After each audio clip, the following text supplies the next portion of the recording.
Si vous n'aimez pas l'architecture, aimez au moins la culture. www.misteremma.com. Art Tendance People.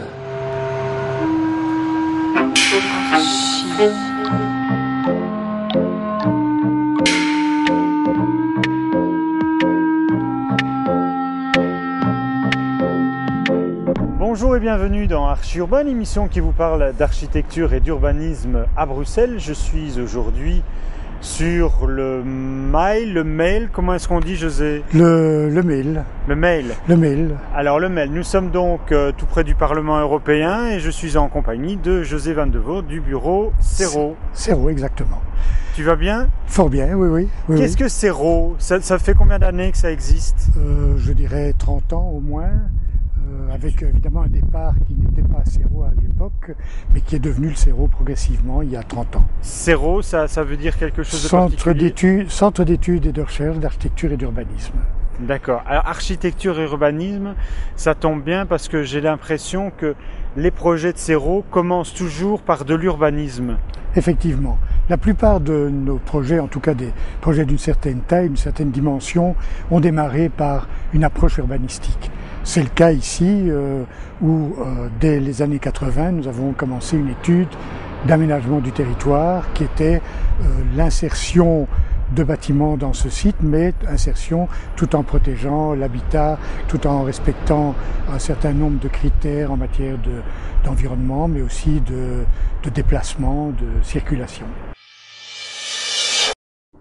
Bruno, on va passer ensemble en revue pratiquement 30 années du bureau CERO avec ce projet. Il y a 30 ans d'ici, c'était quoi ici ? Ici, vous aviez la gare de triage du chemin de fer qui était sous la dalle ici, oui. Qui s'appelait le Mail de l'Europe. Oui. Et vous aviez des bâtiments comme l'Office des propriétaires, oui, et les brasseries Léopold de l'autre côté. Alors donc tout ça était un peu vide parce que ne fonctionnait plus vraiment. Il y avait un magnifique grand terrain pour installer l'Europe. C'est directement qu'on vous a appelé pour essayer de faire quoi, le plan d'aménagement du sol ici ? C'est ça, en fait, il y a eu des prémices urbanistiques qui ont été faites par le bureau CERO avant que je n'y sois. Les 30 ans, je n'y ai pas participé dans l'entièreté.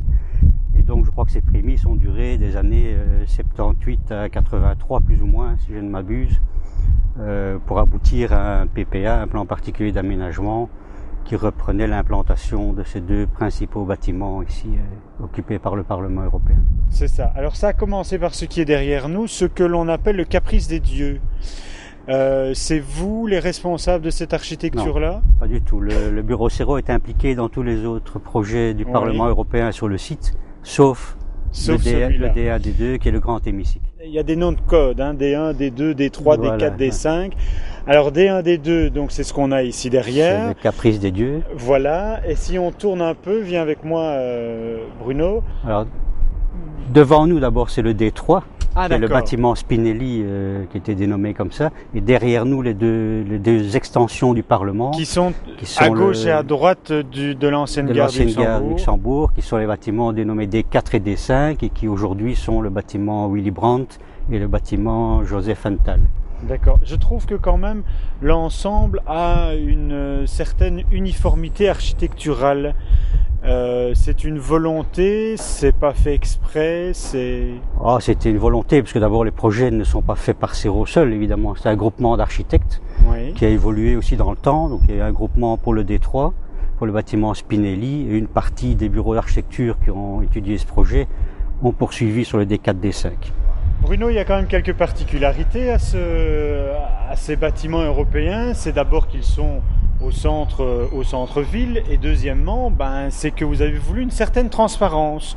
Contre vents et marées de l'Europe, vous y êtes arrivé, transparence. Par exemple, ici on est dans le passage qui permet d'aller du nord au sud vers le grand hémicycle, la place du Luxembourg vers le grand hémicycle. Voilà, on a deux passages sous le bâtiment. Et en fait, on peut voir les parlementaires presque travailler. C'est ça, enfin ils sont dans des zones où ils ne travaillent pas, qui est la rue intérieure du bâtiment D3, qui est en fait la colonne vertébrale du bâtiment, où on a d'un côté plus ce qui est les fonctions bureaux et de l'autre côté les fonctions salles. Et dans cette rue intérieure, on a toutes les passerelles de liaison, différents niveaux, plus certaines activités commerciales, type coiffure, coiffeurs, fleuristes et aussi des agences de banque, de voyage. Mais il y a ça aussi dans d'autres bâtiments. Alors dans les bâtiments à front de la place du Luxembourg, oui. on a des vues vers les étages inférieurs, vers les sous-sols, notamment dans le D5 du côté on a un centre de presse, oui. Et du côté du D4 on a le centre des visiteurs, qui est un espace qui est muséographique. D4 c'est Willy. D4 c'est le Willy Brandt et le D5 le Joseph Antal. Ah, les vieilles... Je ne vous donnerai pas la biographie de chacun d'eux. D'accord. Alors on va se quitter ici. Je te remercie pour ces explications. On va aller retrouver José Van de Voort qui nous attend à la porte d'Ostende pour parler logement. D'accord ? Bonne visite. Merci beaucoup. Alors les portes d'Ostende, c'est quoi ? C'est la frontière linguistique ? Oui, enfin c'est plutôt l'entrée dans Bruxelles. L'entrée de Bruxelles. C'est un ensemble de logements et bureaux que vous avez construit ici. C'est un ensemble mixte en fait qui est né du PRAS. Ici aussi d'ailleurs, c'est un projet plan d'aménagement, plan régional d'affectation du sol. D'accord. Auquel nous avons d'ailleurs participé par ailleurs. Oui. Et ce plan donne des indications dans ce qu'on appelle des zones d'intérêt régional.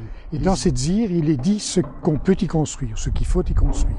C'est-à-dire à la fois des bureaux, on peut y mettre des bureaux, mais on doit aussi y mettre du logement dans des proportions qui sont données, de même que des espaces verts et des activités à caractère public, ce qui est le cas.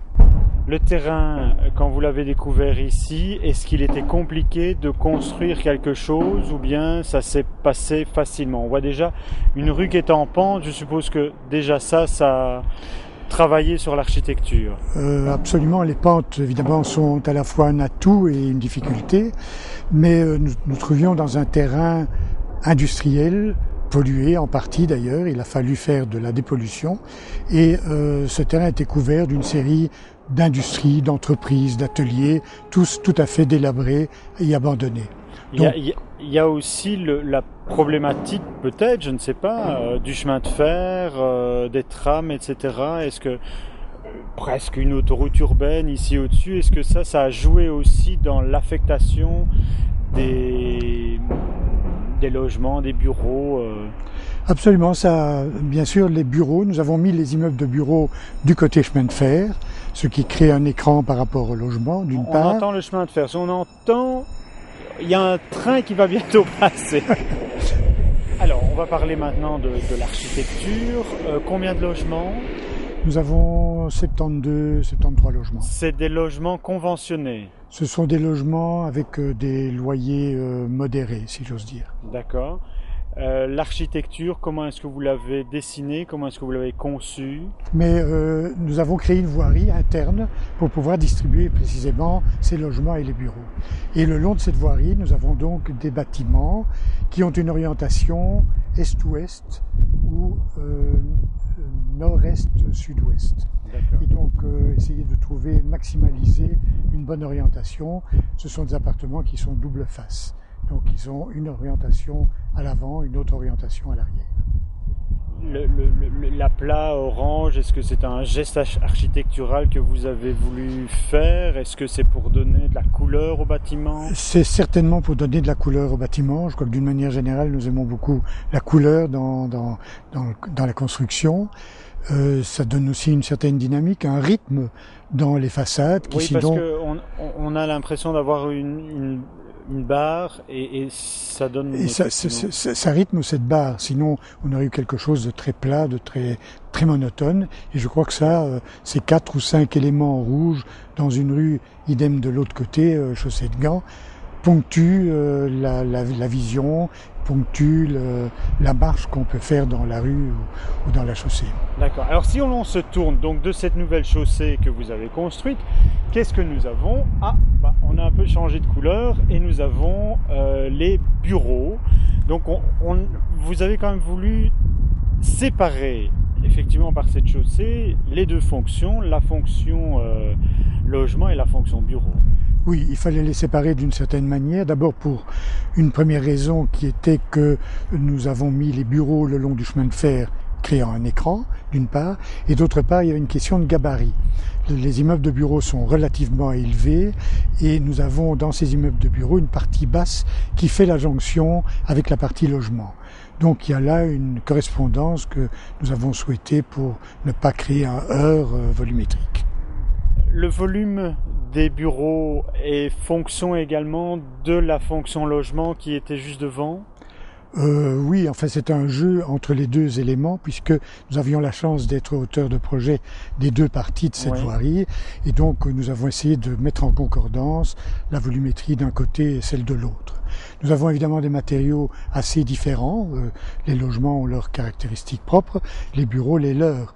Et pour les bureaux, nous avons préféré avoir un matériau qui accroche la lumière, un matériau où on aperçoit le scintillement du quartz qui se trouve dans ces blocs de béton clivé et qui donne une caractéristique assez particulière. On voit derrière nous un restaurant, mais il y avait un autre restaurant qui posait problème ou en tout cas qui n'était pas du côté des logements, un entrepôt, etc. et qui fonctionnait. Comment est-ce que vous avez travaillé avec ça ? Mais d'abord, ce restaurant, on y mange très bien. Donc, il m'a semblé important de le conserver. Il est un endroit à un nœud, donc il tombait pas trop mal pour pouvoir le conserver. Et donc, il se trouve à la fois dans l'alignement de la chaussée de Gand et dans l'alignement de cette nouvelle drève de l'aérodrome. Et donc, il est un peu comme une charnière. Il sert de charnière d'ailleurs entre les deux éléments en neuf, avec cette vieille construction qui a ce côté un petit peu désuet des habitats traditionnels du siècle de l'avant-dernier siècle. José, je te remercie pour ces nombreuses explications. On va se retrouver dans une autre émission parce qu'il y a bien d'autres projets que vous avez également faits. D'ici là, cette émission, celle-ci, elle est terminée. Vous pouvez voir et revoir cette vidéo sur www.archiurbain.be. José Van de Voorde, merci beaucoup et à bientôt. Merci aussi. Merci. À bientôt. Au revoir. Au revoir.